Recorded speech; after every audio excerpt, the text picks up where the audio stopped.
Hai guys. Halo guys. Halo, perkenalkan saya Yonamanta. Saya Yulia Fitri Rahmadani. Baik, saya Fikri Ramdhani. Kenalkan, nama saya Kalila Virus. Halo, saya Bima Haryanto. Kita dari kelas 05 Sake 12, Prodi S1 Akuntansi, Universitas Pamulang.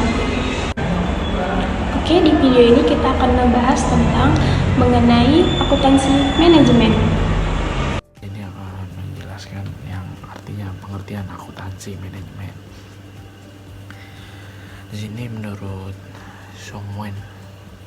Sumarsen tahun 2017 adalah suatu seni untuk mengumpulkan, mengidentifikasi, mengklarifikasikan, mencatat transaksi serta kejadian yang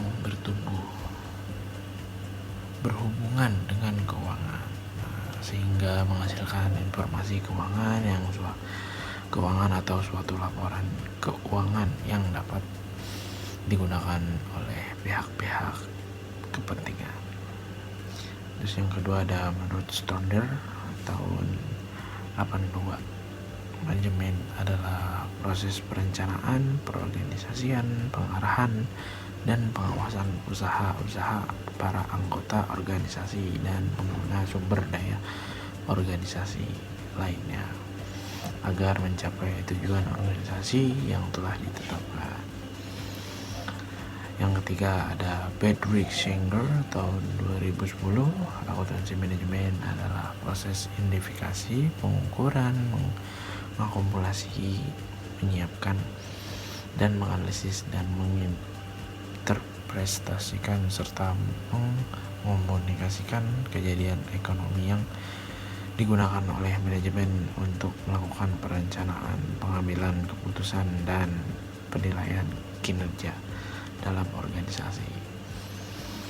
Yang selanjutnya ada Arditya Ika tahun 2010, akuntansi manajemen, suatu kegiatan yang menghasilkan informasi keuangan bagi manajemen untuk mengambil keputusan ekonomi dalam melaksanakan fungsi manajemen.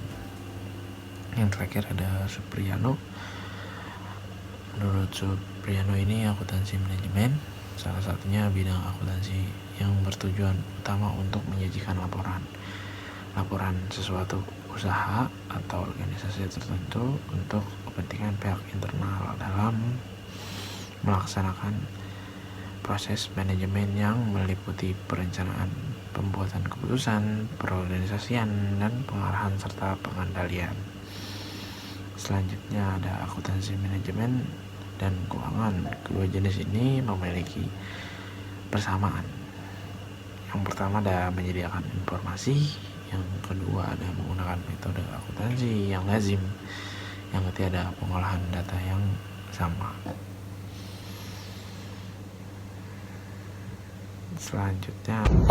Selanjutnya akuntansi manajemen dan akuntansi keuangan. Unsur perbedaan yang pertama, pemakaian utama informasi. Akuntansi manajemen pihak internal perusahaan, akuntansi keuangan pihak internal dan eksternal perusahaan. Yang kedua, restriksi. Akuntansi manajemen tidak ada aturan berdasarkan manfaatnya. Akuntansi keuangan prinsip akuntansi yang berlaku umum. Yang ketiga, jenis informasi. Akuntansi manajemen, informasi keuangan dan non keuangan. Kalau akuntansi keuangan, informasi keuangan. Unsur perbedaan yang keempat yaitu orientasi waktu. Kalau akuntansi manajemen berorientasi untuk masa depan. Kalau akuntansi keuangan berorientasi untuk yang masa lalu. Unsur pembedaan yang kelima, lingkup informasi. Akuntansi manajemen, informasi yang disajikan terperinci. Akuntansi keuangan, informasi yang disajikan ringkas. Dan yang terakhir, bidang pengetahuan. Akuntansi manajemen terkait dengan berbagai bidang pengetahuan, sedangkan akuntansi keuangan terkait dengan bidang pengetahuan akuntansi. Oke, selanjutnya sistem informasi akuntansi manajemen. Informasi akuntansi manajemen dibutuhkan oleh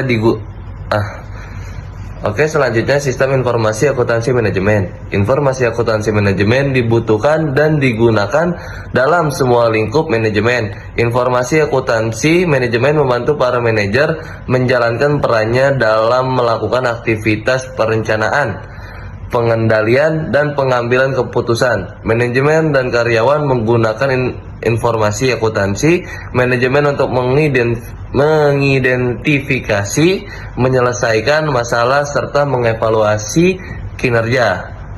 Menurut Beldrick Siregar, tahun 2010, sistem manajemen adalah sistem informasi yang mentransformasi input dengan menggunakan proses untuk menghasilkan output yang dibutuhkan untuk pengambilan keputusan. Oke, selanjutnya sistem informasi akuntansi manajemen, peristiwa ekonomi atau transaksi. Yang pertama, pengumpulan, ukuran, akumulasi, analisis, pelaporan, pengelolaan, laporan khusus, biaya produk, biaya, pelanggan, anggaran, laporan kinerja. Selanjutnya, tujuan adanya sistem informasi akuntansi manajemen. Yang pertama, menyediakan informasi objek biaya dan biaya yang dibebankan dalam objek biaya. Yang kedua, menyediakan informasi untuk melaksanakan aktivitas perencanaan, pengendalian, dan evaluasi. Yang ketiga, menyediakan informasi untuk mendukung proses pengambilan keputusan. Selanjutnya, proses manajemen. Yang pertama, itu ada perencanaan atau planning untuk menentukan tujuan dan metode. Yang kedua, itu ada pengendalian atau controlling untuk memonitor pelaksanaan suatu rencana dan mengambil tindakan korektif yang diperlukan. Yang ketiga, itu ada pengambilan keputusan. Ini adalah proses pemilihan suatu alternatif terbaik dalam berbagai alternatif yang tersedia. Selanjutnya ada sejarah akuntansi manajemen. Perkembangan awal akuntansi manajemen yaitu pada tahun 1700 sampai dengan 1950. Fungsi utama akuntansi manajemen yaitu mulai dikenal dan digunakan di dunia usaha, tetapi belum menjadi bagian dari pendidikan formal pada tahun 1815. Boston Manufacturing Company memiliki catatan buku besar dan bukti pembantu produksi, persediaan, penyajian, overhead pabrik. Terus ada juga revolusi pertama akuntansi manajemen pada tahun 1950 sampai 1980. Akuntansi manajemen mulai diajarkan secara formal di perguruan tinggi.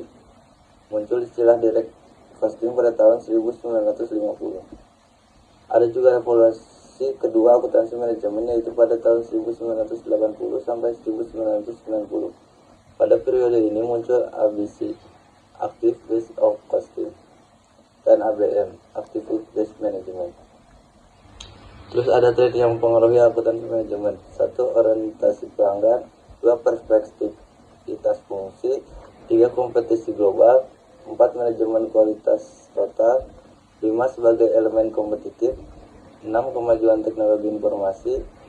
7. Kemajuan lingkungan manufaktur. Dan ada manajemen berbasis aktivitas. 1. Orientasi pelanggan. Perusahaan dituntut fokus pada keunggulan kompetitif dengan memberikan nilai yang lebih baik kepada pelanggan untuk biaya yang sama atau lebih rendah. Nilai pelanggan adalah perbedaan antara yang diterima pelanggan dengan yang dikorbankan atau diserahkan pelanggan. Unsurnya diperoleh pelanggan. 1. Fitur produk, fungsi produk, garansi, layanan, kualitas, instruksi penggunaan, merek. Terus ada unsur yang dikorbankan yaitu harga beli, kekecewaan, biaya pemeliharaan. 2. Perspektif lintas fungsi. Perspektif lintas fungsi adalah cara pandang manajemen yang tidak lagi melihat proses penambahan nilai yang terjadi di suatu fungsi terpisah dari proses penambahan nilai yang terjadi di fungsi lain. Contohnya fungsi pengadaan di suatu perusahaan retail berusaha membeli persediaan dalam jumlah besar agar bisa memanfaatkan diskon. Selanjutnya, yaitu yang ketiga adalah kompetisi global. Dua kunci utama persaingan global adalah produktivitas dan kualitas. Produk yang dihasilkan dan produktivitas tinggi serta memiliki kualitas tinggi yang mampu bersaing dengan pasar global. Selanjutnya yang keempat adalah manajemen kualitas total. Manajemen kualitas total atau Total Quality Management atau disingkat dengan TQM adalah pendekatan yang menuntut perusahaan menciptakan lingkungan yang memungkinkan memproduksi produk yang sempurna tanpa cacat. 4 prinsip TQM yaitu pertama, fokus kepada pelanggan, keterlibatan penuh pegawai, perbaikan berkelanjutan, dan juga sistem terintegrasi. Lalu yang kelima yaitu waktu sebagai elemen kompetitif. Waktu adalah elemen krusial dalam setiap tahap produksi. Perusahaan bertahap internasional mengurangi waktu pasar dengan menekan waktu yang dibutuhkan dalam tahap desain, implementasi, dan juga siklus produksi. Perusahaan dituntut menyerahkan produk ke pasar secara cepat dengan mengeliminasi waktu yang tidak bernilai tambah. Lalu yang keenam yaitu kemajuan teknologi informasi. Pada pabrik manufaktur yang sudah otomatis, akuntan manajemen diminta dapat melaporkan secara real time dan melacak produk secara diproduksi. Kemajuan teknologi meningkatkan kemampuan manajemen untuk melakukan berbagai keperluan seperti pengolahan dan penyampaian data secara grafis. Kemajuan teknologi informasi memungkinkan keputusan dapat dilakukan manajemen tanpa dibatasi oleh waktu dan tempat. Selanjutnya aku mau ngejelasin poin 7 yaitu kemajuan lingkungan manufaktur. Kemajuan teknologi berdampak pada kemajuan lingkungan manufaktur. Kemajuan teknologi berdampak kepada sistem penentuan biaya produk, sistem pengendalian, perilaku biaya, penganggaran modal, dan praktik akuntansi manajemen lainnya. Kemajuan teknologi juga memungkinkan adanya proses JIT atau Just in Time Manufacturing dan CIM atau Computer Integrated Manufacture. Selanjutnya poin 8 yaitu manajemen berbasis aktivitas. Manajemen berbasis aktivitas atau Activity Based Management adalah sistem yang memfokuskan perhatian manajemen terhadap aktivitas untuk meningkatkan nilai bagi pelanggan dalam rangka meningkatkan laba perusahaan. ABM menekankan pada dua hal yaitu Activity Based Costing atau ABC dan Process Value Analysis PVA. ABC adalah metode untuk menentukan biaya produk berdasarkan aktivitas. Lalu PVA adalah analisis terhadap aktivitas untuk mencari jawaban apa aktivitas yang dilakukan, mengapa aktivitas dilakukan, dan seberapa baik aktivitas dilakukan. Lalu poin selanjutnya ada kode etik akuntan manajemen. Kode etik adalah pedoman berperilaku bagi seseorang dalam menjalankan profesinya. Perilaku etis akuntan manajemen diperlukan untuk menciptakan profesi yang dapat dipercaya menurut IAMI dalam Bedrik Siregar tahun 2010. Standar etik akuntan manajemen itu ada 5 yaitu kompetensi, kerahasiaan, integritas, objektivitas, dan resolusi etika. Selanjutnya ada tujuan pokok akuntansi manajemen. Yang pertama menentukan harga pokok persatuan produk atau jasa. Yang kedua, pengendalian biaya.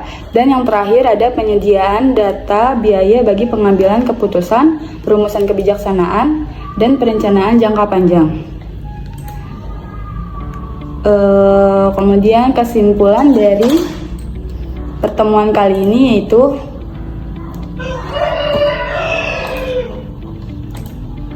akuntansi manajemen adalah sistem yang menyediakan informasi bagi manajer untuk merencanakan, mengendalikan, dan mengambil keputusan.